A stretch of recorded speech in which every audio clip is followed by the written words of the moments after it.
수요예배 오신 여러분 주의 이름으로 환영하고 축복합니다. 오늘은 이제 시가 있는 교회 8번째 시간 시편 1권에서 우리가 선택하여서 우리 좀 살펴보는 가운데 있습니다. 매주 수요일마다 우리 시한 자락들을 좀 읽어가면서 우리의 굳어진 마음들, 또 답답한 마음들, 또 우리의 또 클클한 마음들이 또 시가 주는 그 위로들, 시가 주는 그 능력들을 덧입는 여러분들 되시기를 바랍니다. 좀 아쉬운 거는 우리 또 수요 예배도 참 우리 성도님들이 또 많이들 나와 주셨었는데 과거보다 좀 적게 나온 게 좀 아쉽긴 합니다. 그래도 또 하나님이 주어지신 대로 우리 다시 또 오시는 여러분들이 우리 또 수요 예배도 함께 섬겨주시고, 또 이제 이 코로나 사태가 이제 백신으로 인해서 이제 끝자락에 와가고 있는 듯하게 느껴지는데, 우리 그때도 다시 한번 수요 예배 가운데 힘써 주시고 같이 예배하는 일을 기뻐해 주시기를 바랍니다. 자, 시편 8편은 기본적으로 찬양시입니다. 찬양시예요. 하나님의 영광이 가득한 것을 보고는 이제 노래하였다, 이렇게 볼 수 있습니다. 그런데 이제 오늘 본문은 제가 선택한 이유 중에 하나는 뭐냐면, 인간의 본질에 대한 그 영광스러움과 경이로움을 여기서 찬양하고 있다는 점이 굉장히 중요합니다. 우리가 흔히 이제 아무래도 이제 우리가 주님 앞에 구원받은 것이 우리 안에 있는 죄의 문제를 해결함 받고, 그리고 영원한 생명을 누리고 있다는 이 교리적인 내용 때문에 우리의 앞서 그 전제가 뭐냐면, 인간은 악하고, 인간은 부족하고, 인간은 연약하고, 그렇죠? 인간은 처절하고, 이런 좀 성악설적인 전제들이 우리 가운데 있습니다. 인간은 아무것도 못하고, 사실 저도 설교에서도 그런 내용들을 많이 이야기를 해요. 우리는 불능하고, 조건이 없고, 이런 이야기들을 좀 합니다. 그리고 우리의 주위를 둘러보면 그런 이야기가 나오지 않을 수가 없어요. 이번 주간, 지난 주간에 우리가 계속 뉴스를 통해서 듣고 있는 바는 인간에 대하여 절망할 수밖에 없습니다. 가정이 깨지고, 부모가 자녀들을 버려둬서 그 어린 아기들이 집에서 홀로 4살짜리가 굶어 죽고 있고, 그렇게 부모가 자기가 낳은 자식을 버리기까지 황폐해진 마음은 뭘까? 참 상상이 되질 않아요. 그리고 지금 스포츠계에서 터지고 있는 학폭 논란을 볼 때마다 그게 사실인지 어느 정도까지인지는 우리가 확인을 해봐야 되겠으나, 그것을 우리가 사실이라고 전제한다면 얼마나 인간이 악해질 수 있는가를 가늠하지 못할 정도로 참 끔찍하다는 생각을 하게 된단 말이죠. 그리고 그것이 이제 우리가 잘 알고 있는 성경적인 교리와 딱 맥을 같이 하면, 우리가 늘 인간에 대해서 갖는 생각이 뭐냐면, 우리는 죄인이고, 우리는 못났고, 잘난 거 아무것도 없고, 그렇죠? 인간은 불능하고, 이런 좀 면으로 생각하는 경향들이 많습니다. 또 틀리지 않고요. 자, 그런데 오늘 시편 8편에서만큼은 인간은 죄인이고 하나님께는 영광이 있다는 이런 이분법적인 구도를 탈피하기 시작합니다. 하나님이 영광스러운 분이시고, 그리고 영광스러운 분이신 하나님께서 만드신 인간 또한 굉장히 아름답고 경이롭다는 사실을 노래하고 있습니다. 오늘 여기에서만큼은 적어도 인간의 죄, 그 처절함, 물론 중간에 연약함들이 등장하긴 하지만 인간의 불능, 이런 것들을 잘 우리가 읽을 수는 없어요. 우리 여기에서는 그것보다도 우리 인간이 얼마나 아름답고, 얼마나 사랑할 만하고, 얼마나 섬길 만한지에 대한 굉장한 그 긍정의 노래를 합니다. 아무래도 이 설교단 위에서는 저도 늘 사실은 이렇게 좀 아무래도 부정적인 이야기들이 더 많은 것 같더라고요. 제가 제 설교를 들어봐도 우리는 연약하다, 부족하다, 세상은 다 악하다, 이런 이야기들을 많이 하는데, 오늘 적어도 시편 8편에서만큼은 그것을 넘어서서 인간이 얼마나 경이롭고 얼마나 아름다운지를 우리에게 노래해주고 있습니다. 자, 그럼 한번 보시죠. 오늘 본문 전체는 우리 1절을 보시면 이렇게 시작을 합니다. 여호와 우리 주여, 주의 이름이 온 땅에 어찌 그리 아름다운지요. 이렇게 시작되어지죠. 그러면서 9절 보세요.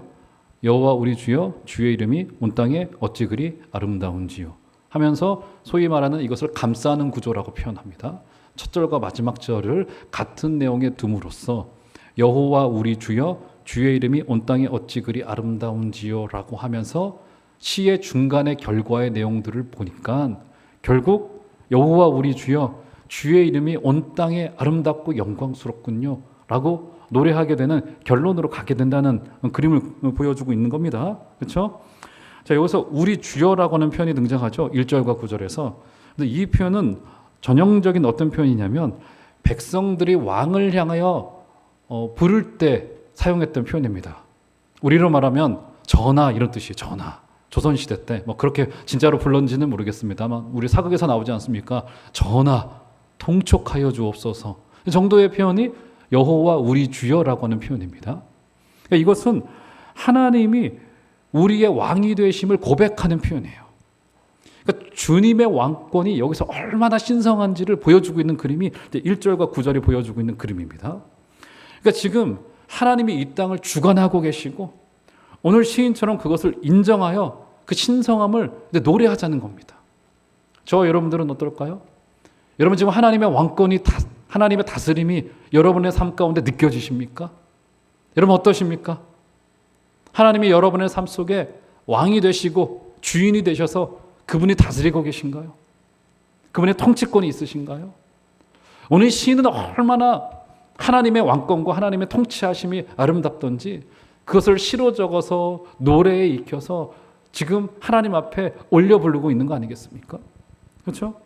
여러분 우리 하나님은요 우리가 그것을 인정하든 인정하지 못하든 우리가 그것을 느끼고 있든 느끼지 못하든 정확한 사실 하나는 뭐냐면 하나님이 지금 여기서 우리를 통치하고 계신다는 사실입니다. 이것을 인정하는 것이 굉장히 중요합니다. 하나님 지금도 왕이세요. 우리 눈에 왕인 것처럼 보이는 것들이 상당히 많습니다. 그것의 통치를 받지 않으면 마치 큰일 날 것 같은 생각들이 들어지는 것들이 너무 많아요. 여러분 그것은요 이런 불교, 유교 이런 것만이 종교가 아닙니다. 진짜 종교가 뭐냐면 정확한 기준이 뭐냐면 내가 지난 한 주간 동안을 돌아봤을 때 내가 제일 많이 생각한 게 그게 진짜 내게 종교예요. 어떤 걸 제일 많이 생각하셨습니까? 그게 우리의 자녀들에 관한 문제일 수도 있고요. 돈의 문제일 수도 있고요. 염려에 묶여 있으면 그 염려가 나에게 신이 되어져 있는 거예요.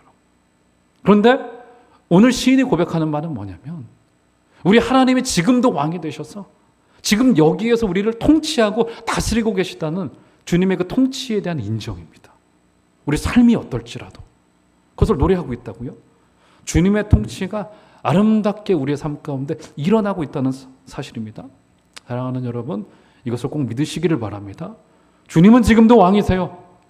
2000년 전에 우리 대신 우리 죄를 처리하기 위해서 죽으시고 떠나가 버리신 분이 아니라 지금도 성령으로 역사하셔서 우리의 구속주가 되실 뿐만이 아니라 지금 우리를 통치하시는 주님이 되시고 우리의 주인이라는 겁니다.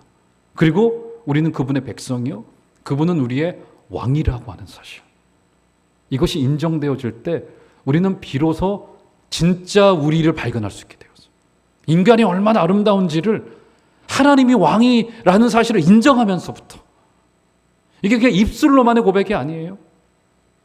우리 삶의 구석구석에서 이것이 인정되어질 때 진짜 우리 인간에 대한 아름다움이 발견되어질 수 있다고요. 이게 인정되지 않으면 하나님의 왕이시라는 사실이 진짜로 우리의 삶 가운데 구현되지 않으면 나에 대한 생각들, 타인에 대한 시선들 모두 다 왜곡이 될 수밖에 없다고요. 자, 계속 보시죠. 자, 그런데 주님의 통치가 이렇게 이루어지고 있는데 자, 2절로 가보시면 이렇게 말합니다. 주의 대적으로 말미암아 어린 아이들과 젖먹이들의 입으로 권능을 세우시며 이는 원수들과 보복자들을 잠잠하게 하려 하심이니이다. 분위기가 급반전됩니다. 1절에서는 주님의 통치를 노래해요. 그런데 2절에 뭐가 등장하죠? 여기에 대적들도 있고 원수들도 있고 보복자들도 있고 주의 대적이 있고요. 그렇죠? 원수와 대적들이 등장하고요. 그런데 하나님이 이럴 때 누구를 부르십니까? 어린아이들과 젖먹이들을 부르세요. 이런 원수와 대적자들이 우리 가운데 있습니다. 주님의 통치를 인정하면서도 우리가 딜레마처럼 겪을 수밖에 없는 아이러니한 상황은 뭐냐면 우리 주위에 늘 원수들과 대적자들이 존재한다는 사실입니다. 그래서 베드로 사도도 어떻게 이야기를 합니까? 그가 겟세마네 동산에서 잠들었었던 그의 실패를 되돌리면서 뭐라고 이야기를 해요? 깨어라, 근신하라. 마귀가 어떻다고요? 우는 사자와 같이 두루다니며 삼킬 자를 찾고 있다고 말하지 않습니까? 그래서 우리가 어둠의 권세에 대하여 두 가지를 경계해야 됩니다. 어둠의 권세를 너무 두려워하여 거기에 정말 초집중하여서 이것도 잘못된 겁니다. 승리는 우리에게 주어져 있기 때문에. 이것도 잘못된 태도이지만 또 한 가지의 잘못된 태도가 뭐냐면 그거 아무것도 아니야 라고 그냥 두는 것도 문제예요. 왜요? 어둠의 권세는 지금도 역사하고 있고 우리를 잡아 넘어뜨리려 하고 있기 때문에. 그래서 우리는 주님 앞에 늘 깨어서 주님 앞으로 나아가고 대적이 우리 가운데 있음을 알고 기다려야 된단 말이죠. 자, 그런데 이런 위기의 때가 우리 그리스도인들에게는 누구나 다 있고요. 공동체에게도 찾아올 수 있고요. 우리 개인에게도 찾아올 수 있습니다. 그런데 이때 주님이 누구를 부르시냐면 2절을 보세요. 누구를 부르십니까? 주의 대적으로 말미암아 누구를 부르세요? 예, 어린아이들을 부르시고 더 나아가서 누구를 부르십니까? 젖먹이를 부르십니다. 젖먹이들을. 여러분 지금 이거 어처구니 없는 상황인 거잖아요. 사실은. 여러분 원수와 대적들, 보복자들이 있다면 적어도 누구를 세워야 됩니까? 좀 그들에게 좀 맞설 수 있는 힘도 가지고 있고 능도 가지고 있고 전략도 있고 지혜도 있고 이런 사람들을 세워놔야 되는 거 아니겠습니까? 근데 주님께서는 이때 누구를 세우세요? 어린아이들과 젖먹이들을 세운다고 이야기합니다. 어린아이와 젖먹이들은 누구를 뜻하냐면 그때 당시에 가장 취약한 계층들, 가장 낮은 계층을 뜻하는 것이 이 어린아이들과 젖먹이들이었어요. 그러니까 주님이 지금 위기의 때 일부러 가장 낮은 사람을 세우고 가장 낮은 사람을. 참 제가 그 설교자로 존경에 맞이하는 그 설교자 한 분이 계신데 지금 이제 원로가 되신 그 남폭교회의 박영선 목사님이라는 분이세요. 근데 그분이 이제 그 교회를 개척하셔가지고 정말 오로지 설교 하나로 목회하셨던 참 보기 드문 분이셨어요. 근데 아시는 분들 계실런지 모르겠는데 굉장히 그 설교를 굉장히 독서를 섞어 가시면서 하시는 분입니다. 근데 그 성도들이 그 설교를 엄청 좋아하세요. 지금도 가끔 원로로서 설교하시는 것을 들어보면 그분 또 옛날 분이시니까 설교 중에 막 쌍시옷도 섞고 막 좀 그러신 분이세요. 굉장히 지적이시면서도 굉장히 독서를 알리시는 분인데 참 그분 독특하십니다. 근데 그분이 주창했던 게 뭐냐면 이 복음은 우리의 열심이 아니라 하나님의 열심이라는 거예요. 근데 그분이 했던 설교 시리즈의 제목 중에 하나도 하나님의 열심이에요. 하나님의 열심. 저도 참 신학생 초기에 감화를 많이 받았었는데 그분이 이제 개척해서 교회를 성장시키시고 이제 교회를 은퇴할 때 후임자를 교회가 선출할 때 기준이 정말 너무 웃겨요. 그 교회에서 많은 부목사들이 개척을 하고 또 청빙을 나갔습니다. 그런데 청빙 위원들과 모여서 그 원로 당시 담임 목사님이 어떤 기준을 세웠냐면 우리 교회 부목사 출신 중에 세우십시다. 청빙 위원들이 다 동의를 했어요. 그럼 누구를 세울 거냐? 누구를 세울 거냐? 그랬더니 그 원로이신 그 박 목사님께서 세우신 기준이 뭐냐면 나가서 목회를 제일 못하고 있는 사람을 데리고 옵시다. 제일 지금 위기 가운데 있는 사람을 데리고 옵시다. 제일 이름 없는 사람을 데려옵시다. 그럼 진짜로 그렇게 데리고 왔어요. 최태준 목사님이시라고. 지금 들어봐도 그냥 설교도 좀 그냥 그렇고 생김새도 그냥 아저씨 같고 그래요. 그런데 그분이 세워진 지가 그 박영성 목사님이라고 하는 거장의 그늘 아래서 후임으로 세워졌는데 교회를 무리 없이 섬기고 있고 이름 없이 빚도 없이 세우고 있는 것을 보게 됩니다. 어린아이셨어요. 젖먹이였습니다. 그렇죠? 자, 하나님의 역사는 신비하고도 놀랍다는 생각을 가끔 하게 됩니다.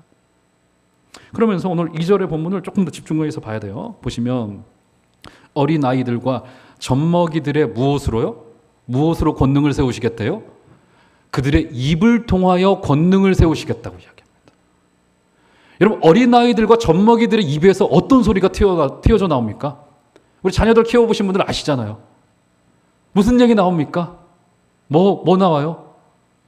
늘 달라. 늘 달라.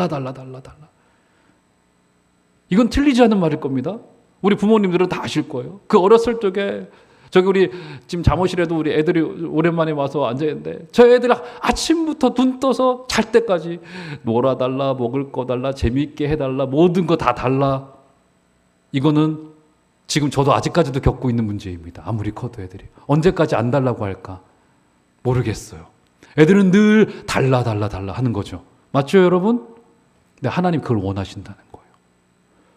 어린아이들과 젖먹이들의 입에서 나오는 소리는 부르짖음밖에 없습니다. 하나님 우리를 구원하여 주시옵소서. 하나님 당신이 해주셔야 됩니다. 먹을 것 좀 주시옵소서. 우리를 다스려 주시옵소서. 하나님 아니시면 안 됩니다. 여러분, 교회에게 굉장히 중요한 태도가 뭐냐면 바로 이 태도예요. 하나님 우리 좀 먹여주시옵소서. 하나님 우리 가운데 은혜로 역사하여 주시옵소서. 이 태도가 필요하다고요. 사랑하는 여러분, 우리 종암제일교회는 하나님이 아무리 많은 복을 허락하신다 하시더라도 언제든지 우리의 입을 통하여 부르짖는 일을 멈추지 않으시는 진짜 복이 있기를 주의 이름으로 축원합니다. 오늘 어린아이들과 젖먹이들의 힘이 아니라 그들의 입을 통하여 권능을 세우겠다고 이야기합니다. 어린아이들은 권능이 없죠. 젖먹이들은 권능이 있을 수가 없습니다. 오직 부르짖어 아버지이신 하나님이 역사하시고 움직이실 때 그때 진짜 능력이 가능하다는 사실을 꼭 기억하시고, 여러분 이것은요 추상의 세계 속에서만 머무시면 안 됩니다. 여러분 이거는요 진짜로 여러분들 그러셔야 돼요. 진짜로. 이거는 어떤 예로 설명할 도리가 없어요. 그저 나는 기도도 하고 있고 나는 내 삶도 이거 아니에요, 여러분. 여러분 심지어 우리의 계획은 재료가 될 때가 있어야 됩니다. 그때 진짜 하나님 앞에 부르짖는 우리 부르짖음을 통하여서 저는 하나님 역사하신다고 믿습니다. 우리 종암제일교회가 정말 종말의 때를 지나오면서 마지막 때 주님께서 믿음을 보시겠다고 하는데 어린아이들과 같은 우리 종암제일교회 부르짖는 입을 통하여서 하나님이 역사하실 것을 여러분 믿으시는 여러분들 되시기를 주의 이름으로 축원합니다.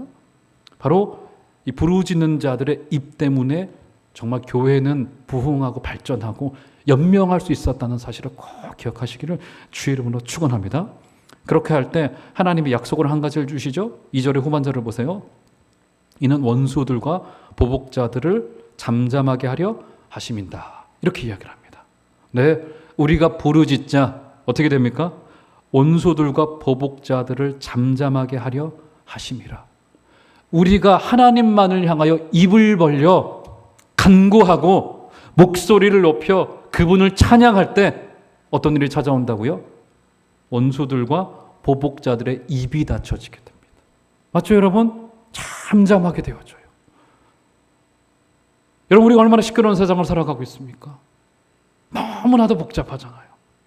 여기서 잠잠하게 하신다는 이 표현은 우리가 잘 알고 있는 안식의 개념입니다. 안식. 여러분, 인류의 거의 대부분의 문제는 이 안식이 사라진 데에서 문제가 시작되어집니다. 여러분 지금 보세요. 우리는요 강제적인 상황이 아니면은 쉴 수 없는 존재들이 되어졌습니다. 그래서 어떻게 보면 우리 하나님께서 우리 한국교회에게도 사실은 좀 안식을 주신 것은 아닌가. 이 코로나19의 시대를 지내오면서 바쁘게 사역이 굴러가면서 우리 교회도 60년 가까이 달려왔는데 하나님이 1년, 2년 안식의 때를 주신 것은 아닌가 싶은 생각이 들기도 합니다. 여러분 강제가 아니면 우리 쉬지를 못해요.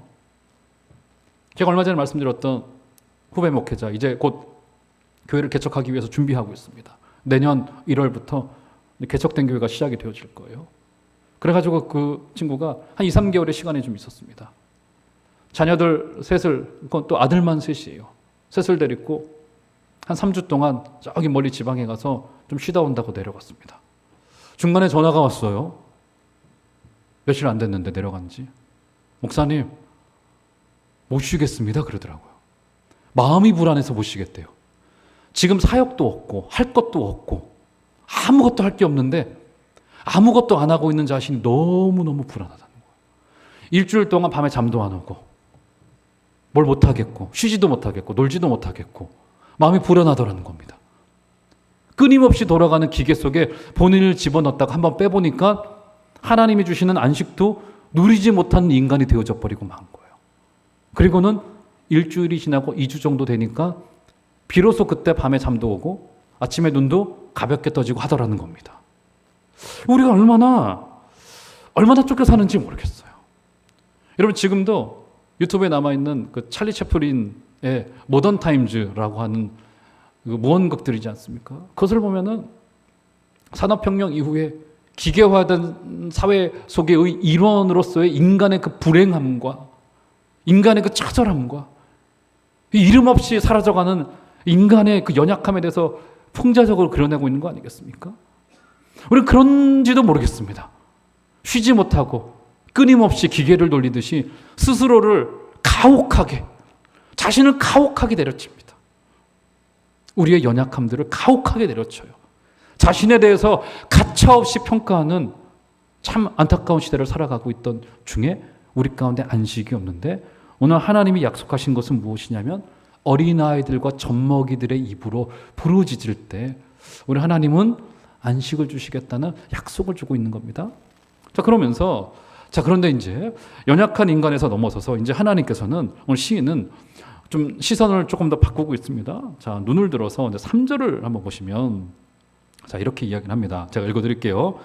주의 손가락으로 만드신 주의 하늘과 주께서 베풀어 두신 달과 별들을 내가 보오니. 이 시가 얼마나 아름답던지, 여러분 찬송가 가사로도 너무나도 많이 활용되어진 가사 아니겠습니까? 이 3절이.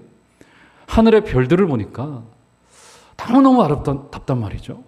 지금 시인이 노래한 게 뭐냐면, 우리 하나님에게 손가락이 있는지 없는지는 모르겠으나 저 하늘을 보니까 주께서 마치 손가락으로 만드신 듯이 저 총총 박혀있는 별들을 보니까 너무나도 아름답단 말이죠. 그래서 그렇게 노래하고 있는 겁니다. 그래서 여러분, 우리 낯선 곳에 여행만 가보더라도 어떻습니까?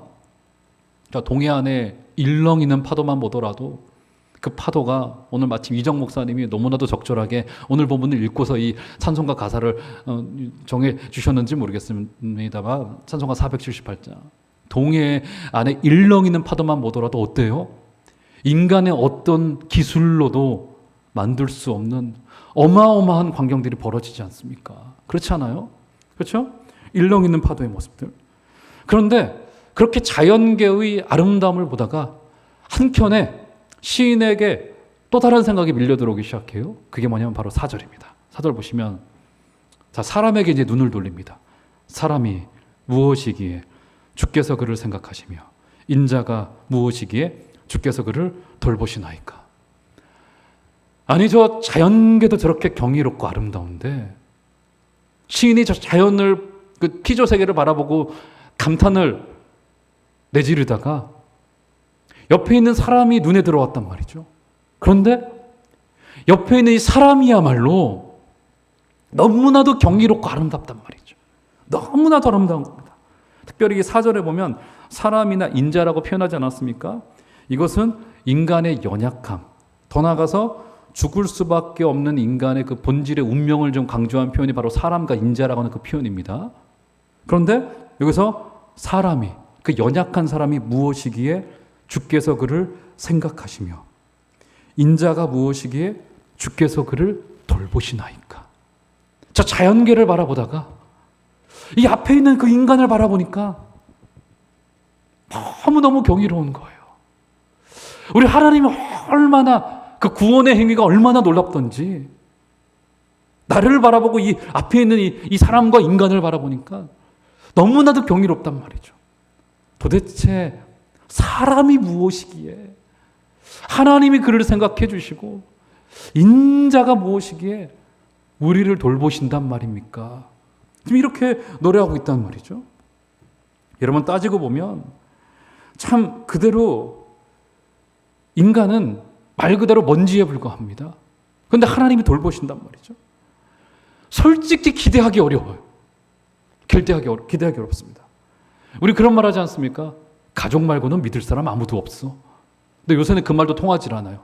요새는 가족도 믿지 못합니다. 저 유산 분쟁 나는 거 많이 봤습니다. 그 알량한 재산 때문에 자식들이 장례식장에서부터 다투기 시작해요. 어처구니 없죠. 그렇죠? 서로 돈을 놓고 악의 다툼을 하기도 합니다. 그래서 산골을 지나갈 때 제일 무서운 게 귀신 도덕대보다 더 무서운 게 바로 인간이라지 않습니까? 그럴 정도로 우리가 사람을 바라볼 때 때로 절망하게 되어집니다. 그런데 오늘 본문을 보면 하나님은 사람을 어떻게 생각하신대요? 하나님은 사람을 기억하시고 돌보신다고 이야기합니다. 4절을 보면 4절에 나오죠. 사람이 무엇이기에 주께서 그를 생각하시며, 이것은 기억하신다라고 하는 자카르라고 하는 굉장히 중요한 단어입니다. 그리고 4절 후반절에 있는 무엇이기에 주께서 그를 돌보시나이까 라고 하는 바카드라고 하는 방문하다. 사실은 이것은 돌보신다라고 하는 것보다는 주님이 우리를 방문하신다 이런 뜻을 가지고 있어요. 성경에 보면은 여기서 생각한다라고 하는 단어는 출애굽기 22장 24절을 보시면 하나님이 아브라함에게 하셨던 언약을 기억하사 이스라엘 백성들을 구원하셨다고 표현을 합니다. 그리고 돌보셨다는 표현은 대표적으로 룻기서 1장 6절에 등장하는데, 이것은 하나님이 모압 땅에 있는 사람들을 돌보셨다고 표현을 합니다. 그러니까 여기서 하나님이 기억하시고 돌보시다라고 하는 이 표현은 정확히 하나님 편에서의 행위, 하나님의 구원 행위를 말할 때 쓰여졌던 표현들에 해당되어진다고 볼 수 있습니다. 그렇죠? 무슨 말이냐면 하나님이 도대체 인간이 어떤 존재이기에 이렇게 기억하시고 돌보신단 말입니까? 이렇게 노래하고 있는 거예요. 인간이 도대체 어떤 존재이기에. 인간의 경이로움과 영광스러움을 여기서 이렇게 노래하고 있는 거예요. 인간이 이렇게 매우 영화롭고 존귀한 자들인데, 그런데 한 발 더 나가죠. 그뿐만이 아닙니다. 5절로 가보시면 이렇게 이야기를 합니다. 자, 5절 한번 나같이, 이것은 중요하니까. 어떤 분은 이 5절을 이 8편 전체의 요절로 보시는 분도 계시더라고요. 자, 5절 나같이 한번 읽어보도록 하겠습니다. 시작. 그를 하나님보다 조금 못하게 하시고 영화와 존귀로 관을 씌우셨나이다. 하나님이 인간을 기억하시고 돌보실 뿐만이 아니라 지금 하나님이 인간을 어떤 식으로 지금 처분해 주시는 겁니까? 하나님보다 조금 못한 존재.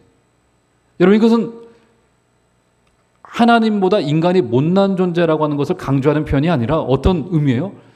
하나님만큼이나, 그렇죠? 하나님만큼이나 대단한 존재로 하나님이 우리를 인정해 주신다는 표현이 우리를 하나님보다 조금 못하게 하셨다, 이런 표현에 해당되는 거 아니겠습니까? 그렇죠? 그리고 여기서 관을 씌웠다는 것은 인간을 하나님을 대리하는 왕으로 세워줬다는 뜻을 가지고 있어요. 놀랍죠? 하나님과 비슷하고 심지어 인간을 이 땅에 왕으로 세워줬다는 적극적인 의미입니다. 여러분, 이게 인간이에요. 이게 하나님이 피조 세계 가운데 사람을 지으시고 우리를 심어두신 이유가 바로 여기 있는 겁니다. 사랑하는 여러분, 옆에 계신 그분들, 우리가 평생 함께 살아온 바로 그분은요, 거의 하나님과 같은 존재라고 보시면 됩니다. 하나님보다 조금 못하게 하셨다고 표현해요. 여러분, 그래서 우리가 사람에 대한 평가 기준을 이제 새롭게 좀 할 필요가 있습니다. 우리에게 영광과 존귀로 관을 씌워주셔서 우리를 왕으로 등극시켜 주셨어요. 특정한 기준이 있는 게 아니고요. 그렇죠? 우리가 어떤 조건을 세운 것도 아니고요. 특정한 사람을 왕이라고 하지 않았습니다. 하나님이 당신의 형상을 따라 만드신 인간이라면 누구나 다 그 사람이 하나님보다 아주 조금 못한, 하나님 비스무리한 하나님의 사랑하는 존재라고 하는 사실을 꼭 기억하시는 여러분들 되시기를 주의 이름으로 축원합니다. 그래서 시인도 그 사실이 얼마나 놀랍던지 사람을 바라보면서, 아니, 저 인간이 하나님보다 조금 못한 존재란 말이야?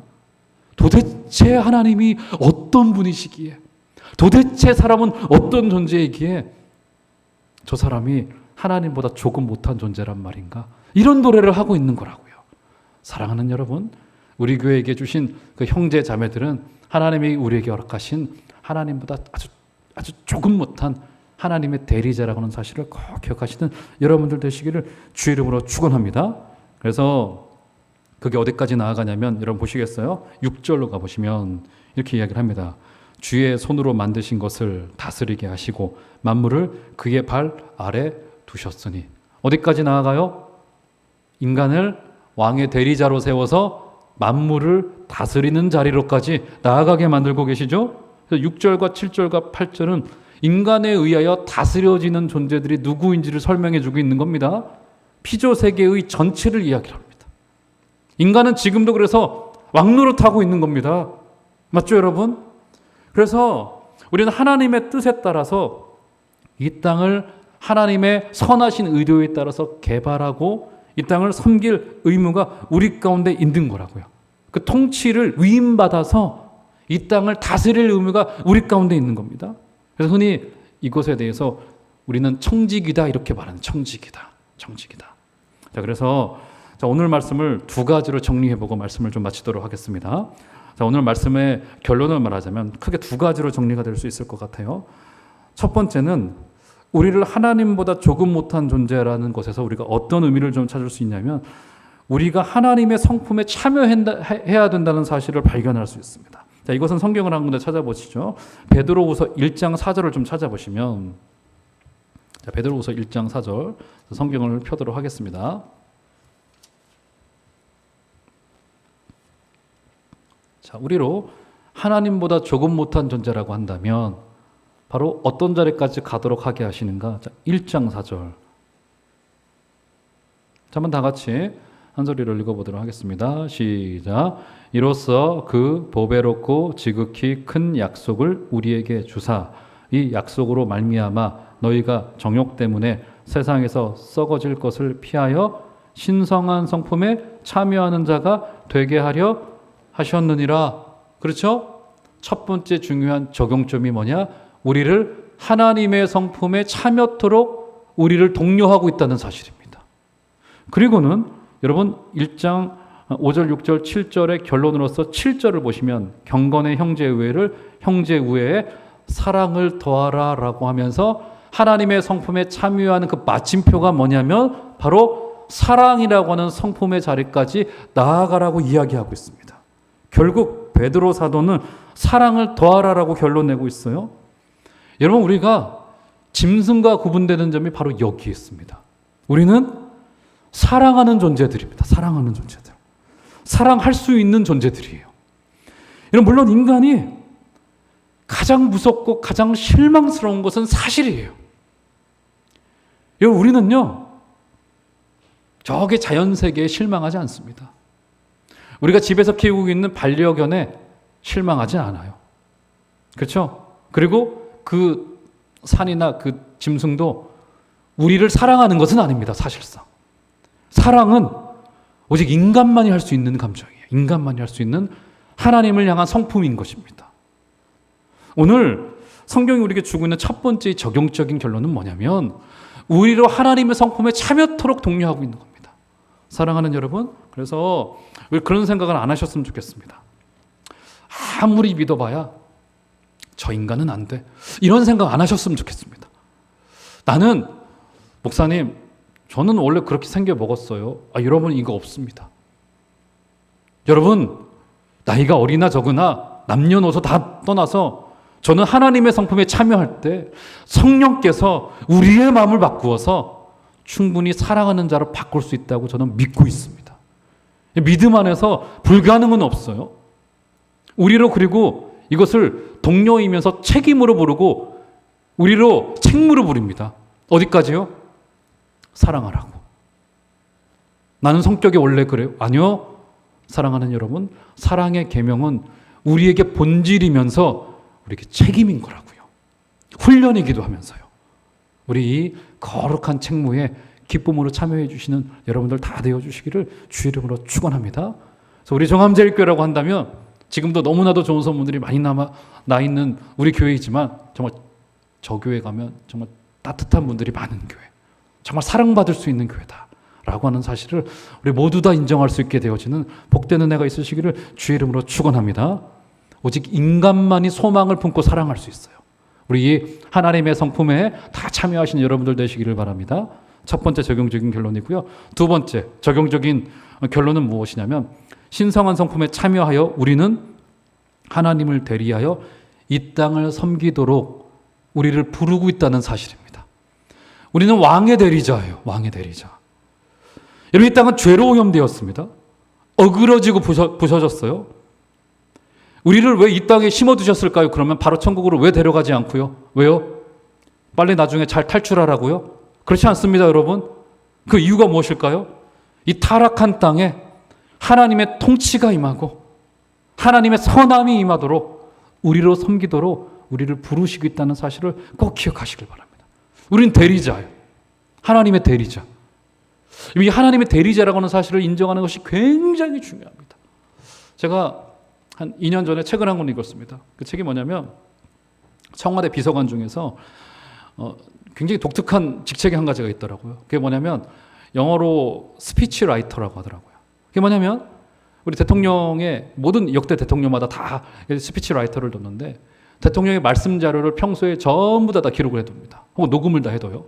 그리고 대통령이 특별한 연설을 할 때 그 말씀 자료를 전부 다 뽑아내서 그 철학과 내용을 가지고 대통령의 연설문을 작성하는 사람들이에요. 그 사람들을 스피치 라이터라고 두더라고요. 뭐 지금은 스피치 라이터를 누가 했는지 모르겠는데 그분이 쓰신 책을 봤어요. 그분이 하는 얘기가 뭐냐면 이런 이야기를 하더라고요.